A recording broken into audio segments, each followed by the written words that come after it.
फातिमा की रानी माँ, प्रभु यीशु की माँ, आसरा तू ही है माँ।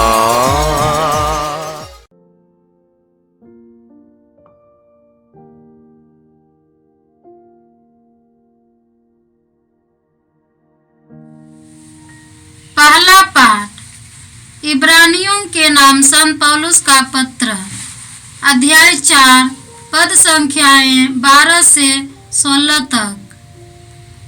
ईश्वर का वचन जीवंत, सशक्त और किसी भी दुधारी तलवार से तेज है। वह हमारी आत्मा के अंतरतम तक पहुंच जाता है और हमारे मन के भावों तथा विचारों को प्रकट करता है। ईश्वर से कुछ भी छिपा हुआ नहीं है। उसकी आंखों के सामने सब कुछ निरावरण और खुला है। उसी को हमें लेखा देना पड़ेगा। हमारे एक अपने महान सहायक है, अर्थात ईश्वर के पुत्र यीशु, जो स्वर्ग पहुंच गए हैं। इसलिए हम अपने विश्वास में दृढ़ रहे। हमारे महायाजक हमारी दुर्बलताओं में हमसे सहानुभूति रख सकते हैं, क्योंकि पाप को छोड़कर सभी बातों में हमारी ही तरह उनकी परीक्षा ली गई है। इसलिए हम भरोसे के साथ अनुग्रह के सिंहासन के पास जाएं, जिससे हमें दया मिले और हम वह कृपा प्राप्त करें जो हमारी आवश्यकताओं में हमारी सहायता करेगी। प्रभु की वाणी। ईश्वर को धन्यवाद। भजन अनुवाक्य। हे प्रभु, तेरी शिक्षा आत्मा और जीवन है। हे प्रभु, तेरी शिक्षा आत्मा और जीवन है। प्रभु का नियम सर्वोत्तम है।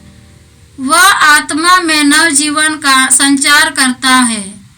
प्रभु की शिक्षा विश्वसनीय है। वह अज्ञानियों को समझदार बना देती है। अनुवाक्य।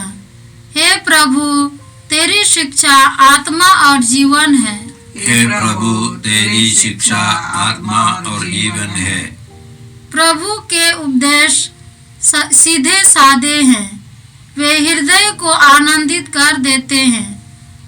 प्रभु की आज्ञाएं स्पष्ट हैं। वे आँखों को ज्योति प्रदान करती है। अनुवाक्य। हे प्रभु, तेरी शिक्षा आत्मा और जीवन है। हे प्रभु, तेरी शिक्षा आत्मा और जीवन है। प्रभु की वाणी परिशुद्ध है। वह अनंत काल तक बनी रहती है। प्रभु के निर्णय सच्चे हैं। वे सब के सब न्याय संगत है। अनुवाक्य। हे प्रभु, तेरी शिक्षा आत्मा और जीवन है। हे प्रभु, तेरी शिक्षा आत्मा और जीवन है। हे प्रभु, तू मेरा सहारा और मुक्तिदाता है। मेरे मुख से जो शब्द निकलते हैं और मेरे मन में जो विचार उठते हैं, वे सब के सब तुझे अच्छे लगे। अनुवाक्य। हे प्रभु, तेरी शिक्षा आत्मा और जीवन है। हे प्रभु, तेरी शिक्षा आत्मा और जीवन है। जय घोष, हालेलुया। प्रभु ने मुझे दरिद्रों को सुसमाचार सुनाने और बंदियों को मुक्ति का संदेश देने भेजा है। हालेलुया। प्रभु आप लोगों के साथ हो और आपकी आत्मा के साथ। संत मार्कुस के अनुसार प्रभु यीशु ख्रिस्त का पवित्र सुसमाचार। हे प्रभु, तेरी महिमा हो। अध्याय 2, पद संख्याएं 13 से 17। यीशु फिर निकलकर समुद्र के तट गए। सब लोग उनके पास आ गए और वह उन्हें शिक्षा देने लगे। रास्ते में यीशु अल्फाई के पुत्र लेवी को चुंगी घर में बैठा हुआ देखा और उससे कहा, मेरे पीछे चले आओ। और वह उठकर उनके पीछे हो लिया।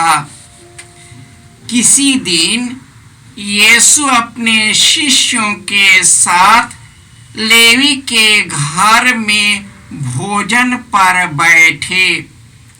बहुत से नाकेदार और पापी उनके साथ भोजन कर रहे थे, क्योंकि वे बड़ी संख्या में यीशु के अनुयायी बन गए थे।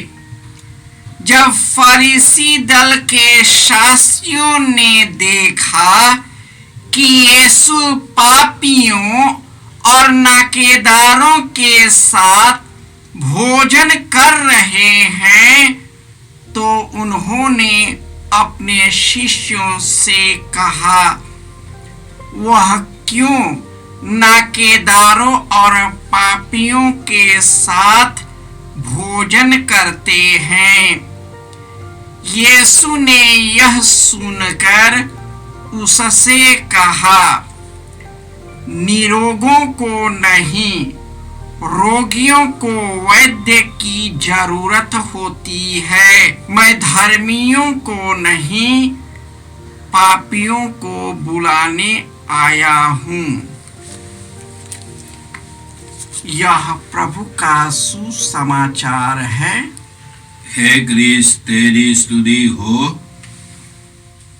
ख्रिस्त में प्यारे भाइयों और बहनों, हम सौभाग्यशाली हैं कि हम सभी प्रभु यीशु के अनुयायी हैं, क्योंकि हमारा ईश्वर प्रभु यीशु पापियों, दुखियों, पीड़ितों और शोषितों के ईश्वर है। वंचित और दलितों के ईश्वर है। वे शब्द मात्र से ही हमारे सब दुख और पीड़ा को दूर कर देते हैं। वे याकूब और यूहन्ना के साथ जब सीमोन और अंद्रयास के घर पहुंचे, तो उनकी सास बुखार से पीड़ित थी। उन्होंने उसे भला चंगा किया और वह सबों की सेवा सत्कार करने लगी। प्रभु यीशु लेवी के घर गए, जो पापी थे। वहां पर कई पापी और नाकेदार वहां पर बैठा करते थे। प्रभु यीशु उनके साथ भोजन करने लगे। अपने मधुर वचनों के द्वारा ईश्वर के स्वर्ग राज्य को उनके बीच लाया। यह सब जब वे कर रहे थे, शास्त्रियों और फरीसियों को रास नहीं आया। उन लोगों ने उनके शिष्य से पूछा, तेरा गुरु पापियों और नाकेदारों के साथ क्यों खाता पीता है? क्यों उसके साथ उठता बैठता है? तो प्रभु यीशु ने उनसे कहा, मैं निरोगों को नहीं, रोगियों को बुलाने आया। मैं धर्मियों को नहीं, पापियों को बुलाने आया। आज के समाज में जो धर्मी दिखने के जो अपना नाटक करते हैं, लेकिन उसका हृदय छल बल से भरा है।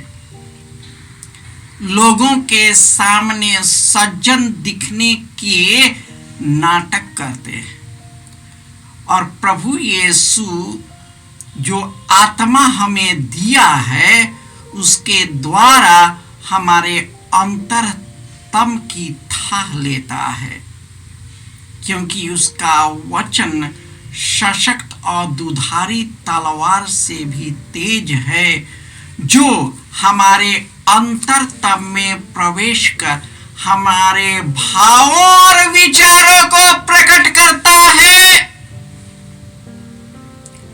आज की दुनिया में लोग मीठे मीठे बात करते हैं, क्या करने के लिए? अपना काम निकालने के लिए।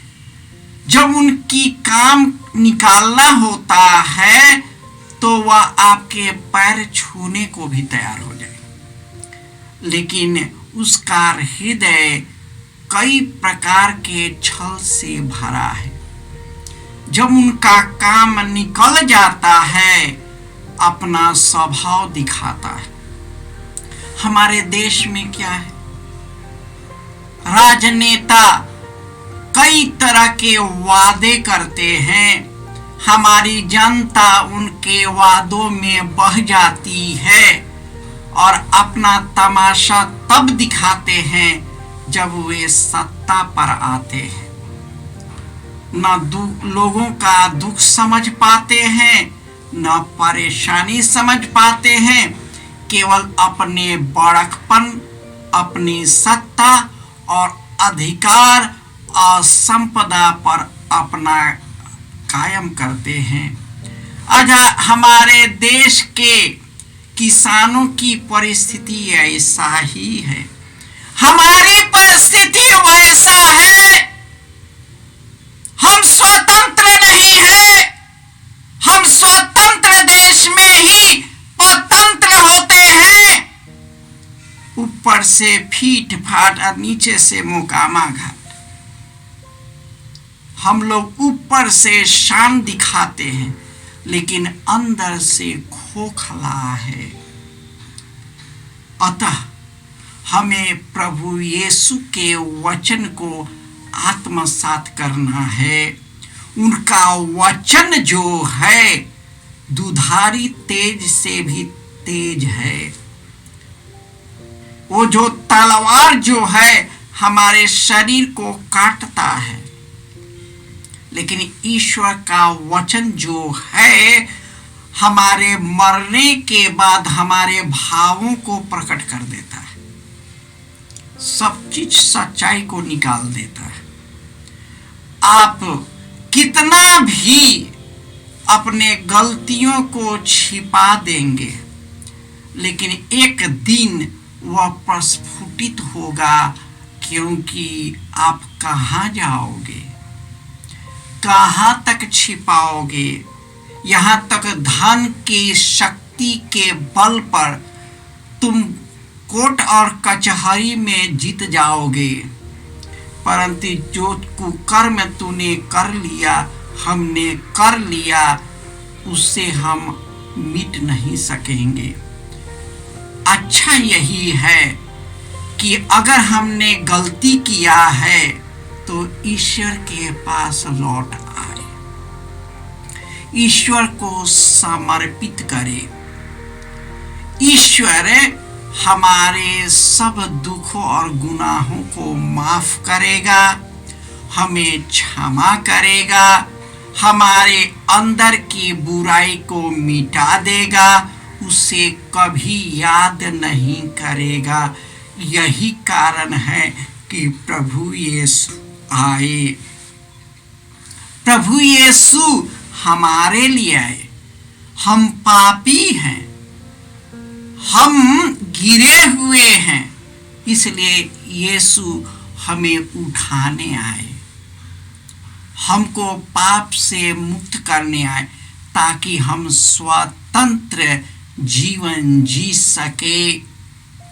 हम निस्वार्थ का जीवन जी सके, हम सेवा का जीवन जी सके, हम प्रेम का जीवन जी सके, एक दूसरे को क्षमा कर सके और मेल मिलाप के द्वारा ईश्वर का राज्य अपने जीवन में, अपने घर परिवार में, अपने समाज में, अपने देश में ला सके। हे प्रभु यीशु, हम पापी ही हैं, दुखी ही हैं, कुकर्मी ही हैं, फिर भी आज भी तू हमारे दुख और बीमारी को अपने ऊपर लेता है और प्रत्येक दिन के यूखरिस्तीय समारोह में अपने आप को मेरे लिए तोड़ता है, हमें जीवन देता है, अपने पावन शरीर और लहू से हमें शुद्ध करता है। हे प्रभु यीशु, यह पावन शरीर और लहू हमारे शरीर में एक हो जाए, ताकि पाप के अंधकार से दूर होकर प्रेम, दया और करुणा के प्रकाश में अग्रसर होते रहे, हम सदा सुखी रहे, खुशहाल रहे, आबाद रहे। जय यीशु क्रिस्त में प्रिय भाई और बहनों, प्रभु यीशु ने हमें आदेश दिया है संसार के कोने कोने में जाकर सारी सृष्टि को सुसमाचार सुनाओ। सुसमाचार सुनने के लिए और सुनाने के लिए एक अच्छा मौका है। आप कृपया इस चैनल का सब्सक्राइब करें, लाइक करें, शेयर करें, बेल आइकन दबाएं, ताकि यहाँ की नई वीडियोस की सूचना आपको मिलती रहेगी। साथ साथ आप दूसरों को भी प्रेरणा दें इसका सब्सक्राइब करने के लिए। याद रखें, कल के मिसा के दैनिक पाठ और उस पर टिप्पणियाँ आज ही दोपहर के बाद हम लोग अपलोड करते हैं। कृपया आज ही उसको सुनकर कल की तैयारी करें। प्रभु यीशु आपको और आपके परिवार को 100 गुनी आशीष देंगे। जय यीशु।